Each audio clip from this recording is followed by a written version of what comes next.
I've talked quite a bit about the perils of contrast, but there really is little doubt that it does give us a problem getting the optimum exposure. It gives us problems in our image editor. But when we're faced with a scene that obviously does have high contrast, we don't just walk away. We use the LCD screen on the back of the camera, the image in front of us, the histogram, maybe the blinkies too, to give us a good idea of what we can do to lessen the impact of the high contrast. In some cases we can recover, but I suppose in the most extreme ones we probably can't. Now I think there's going to be some cases where the answer may be to change the viewpoint, try not to include such broad areas of light or dark. But in a situation like this, that's going to be pretty difficult, if not impossible. One of the solutions to high contrast situations is to return to the location another day when the lighting is much better. But of course that's easier said than done.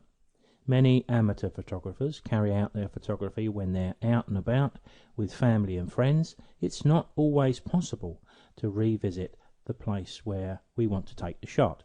So we've got two choices. We either take the shot or we don't. Now the picture we're looking at in Camera Raw here is a blatant error. But it could have been the first shot that I took to just see how bad the contrast was, because coming underneath a bridge of this nature, you know you're going to have a contrast problem, very likely, but you're not entirely sure how much, because don't forget, what we're seeing with our own eyes is a lot kinder than what we're seeing now. This is much more harsh than I was able to visualize myself. Now we can see the problem in the histogram at the top of the screen. I suppose the $64,000 question here is, has that highlight gone too far? Well, I think it probably has. One way to determine that, of course, is just to drop down the highlights, and that didn't make a great deal of difference, did it? And if I bring down the exposure, you can see we've got a little bit of tone in the top corner and here, but the light, I think the sun was right behind the pier itself, so you can see that there's no recovering with this sky. If we did want to produce this image, sure, we could do something with the pier, because if you look at the pier in isolation to the background, we've exposed to the right perhaps, so we've got the opportunity to put some contrast and some clarity into that. But I suppose the only redeeming feature I can see with this image would be perhaps to make it into a monochrome. And I think if we make it into a very stark monochrome, quite a contrasty one, then I think perhaps the white sky would be a little more acceptable. But there's no getting away from the fact that we're going to struggle here to get a really great image with tone all the way across. Now perhaps here we've got another example where contrast is beginning to defeat us, but perhaps we didn't see this coming quite as much as the last one, because here we're taking a shot of a surfer. In fact, I seem to recall having a long lens and using the motor drive, so as the surfer picked up the wave, I would have followed the surfer in, taking shot after shot after shot until my camera stopped to save the images. Well, of course, we can't tell while that's happening just how much the waves are going to break and how much light they're going to reflect into the camera. Because what's happened here is that classic thing where, as the wave has broken, the camera has seen lots of bright light and it's reduced the exposure and given us the wrong result. Now I would have taken notice of that on the LCD on the back of the screen. I would have compensated for the exposure, and I would have taken another set of images as the surfer came in. One of the other options we can do in these situations where the light is tricky and unpredictable, of course, is to use manual, but I'm going to deal with manual settings in isolation a little bit later on. Now looking at this image and thinking about my exposure clock scenario, I think perhaps I've just drifted a little bit outside of the 5 to 12 to 5 past 12 exposure latitude range, because here it looks a little bit too dark to me. But what we could do is we can look at the histogram for guidance. We can see that we do need a bit more exposure. We are short of highlights and whites, so we can push up those, and we can turn these options on so we can see at any time if we're going too far. So I know I can go as far as that. So we have actually, if you like, pulled the image back just a little bit by using the histogram there as guidance. Maybe a little blacks just to give it a bit more power, maybe a little vibrance to push up the blue colour of the sea, and of course we could enhance things maybe just a little bit more with a graduated filter at the top, which if I quickly right click and reset, I could possibly even include a little bit of colour, but the colour has to be natural. So we could, with a bit of work, actually maybe get something from this image, but it's not going to be something super special, is it? And I'm ignoring the fact that it's not a brilliant picture from a framing of the surfer point of view either. Now I've opened up a couple of raw files here in Camera Raw, and you can see that both of these, both this one and this one, are almost getting away from me. This one is the most problem, and if I gave more exposure, because we've got this section, the bottom half of the picture is clearly a little bit underexposed. I'd like a little more exposure in there. Maybe I want to fill the shadows a little bit of clarity. I want some colour. But of course all I do then is make the sky or the top and the contrast area even worse. But if I were to drop the exposure down, I think I'd have to drop it down a long way before I got rid of any of those highlights, if it was possible at all. Now one of the solutions, and I think it's probably what I did here, because you can see this one is 4533, 4534, so I've obviously looked at that, realized it's a little bit of a lost cause, and I've just turned my camera to view a different location. So I'm still getting some interest, but maybe not such a dramatic sky as the one above. But we can see the highlights are just beginning to burn out here, but they look to me as though I could possibly do something with them. So I could do something with this shot, and maybe with a few tweaks here and there we possibly could improve the image. But because we've been forced away from the scene that first attracted us, it's not going to be as strong an image as perhaps we would have liked. And there's an odd colour coming through in this image too. You can see up here, because of the exposure, we're beginning to get almost a greeny look. Again, these things are not insurmountable in our image editor, but they're going to take us a lot more time to achieve, and to achieve them in a believable way. In other words, we don't want someone looking at the image and instantly knowing that we've adjusted the tone in the sky. It has to be seamless.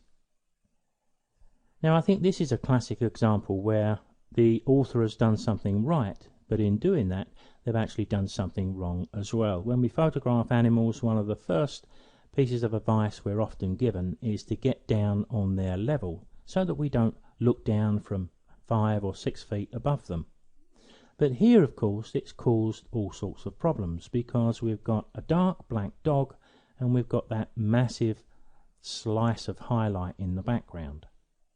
Now the exposure here is pretty good on the dog, isn't it? There's no problem with the dog at all. But we can see from the histogram we've got a few problems perhaps with the highlights. Let's take a look how bad they are. When I bring the highlights down, it doesn't change it very much, but I can bring a little bit of tone into that sky, and I could add a little bit of blue colour as well, as long as it was acceptable. But you can see that we would have to do more image editing work here to get an acceptable result. From the point of view of the dog, of course, if we just add maybe a little bit of blacks, a little bit of clarity, maybe even a little colour if we want it, we've got quite good lighting on the dog. But we need to do that extra work because we've got the highlight in the top. And of course, one of the solutions here, perhaps, if we had time to do it, was to see if we could actually go round to the other side of the dog. Was the background then much better? Was it trees or shrubs which we wouldn't get that highlight? But then if all else fails, probably it would be better if we stood up and shot down a little bit so that we didn't have all of that white, even if we couldn't get rid of all of it completely. Here's another scene which is very similar to the dog in that we've exposed the foreground reasonably well, but we've got that highlight in the background which is just beyond the contrast of our camera. Now here we can't decide to change our viewpoint for obvious reasons. So if for the moment we set aside auto exposure bracketing and graduated filters, what could we have done here? Well, I think the only thing we could have done would have been to reduce the exposure just a little bit. Now I can't replicate that here, it has to be done in the camera for us to get the right look. But if we imagine this, if we'd have dropped the exposure maybe down a stop, we could have very likely improved the tone in the sky quite considerably. Let's take a look at the highlights. There is a little bit of tone there, but there's not much of an interesting sky anyway. But there's very little tone that we're going to bring through. So we could have dropped the exposure maybe a stop. It may have caused us to compromise, of course, and then we may have had to still darken the sky a little bit and also lighten the foreground. But in those high contrast situations, that's really what you're left with.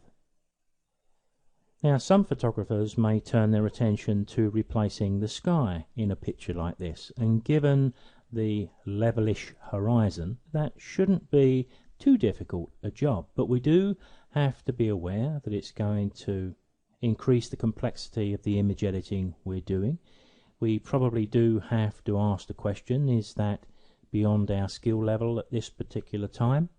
And of course, one other thing we often do, whether we do it consciously or not, we do look at the picture sometimes and think, well, if it's going to take me half hour, 40 minutes to produce this picture, when I'm complete and assuming I've got a superb job, is the picture worth that time?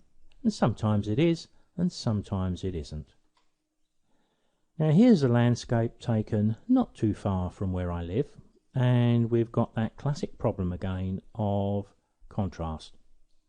But here we're not shooting in bright sunny conditions, but we still have a contrast issue, because contrast is the range from dark to light.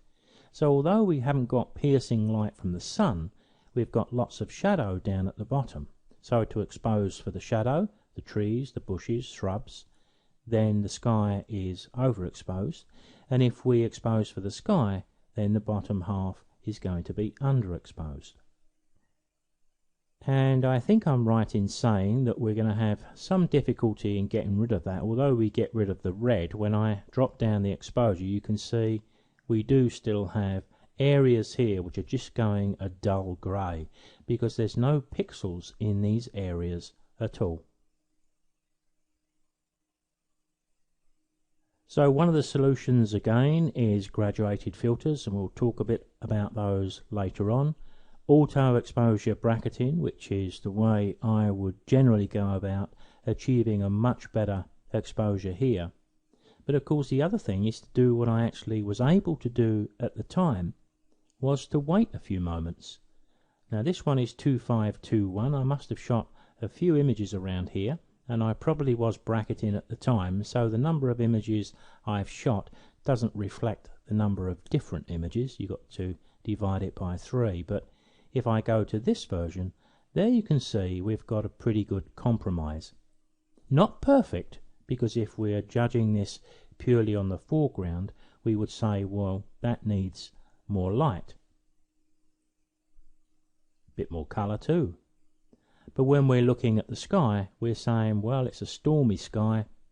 It could possibly do with having a little bit more impact maybe. And if we do that, then of course, and judge that in isolation to the foreground, we've got a problem there. But we have captured, by just waiting a few minutes, we have captured a shot that we can work with. Now, I've probably spent no more than 2 minutes, 3 at the very most, to produce this image, which indicates a number of things. Although the original exposure was a compromise between the sky and the land, the balance between the two was pretty much right. We were certainly between the 5 to 12 and 5 past 12 of our exposure clock, and that enables us to produce an acceptable result.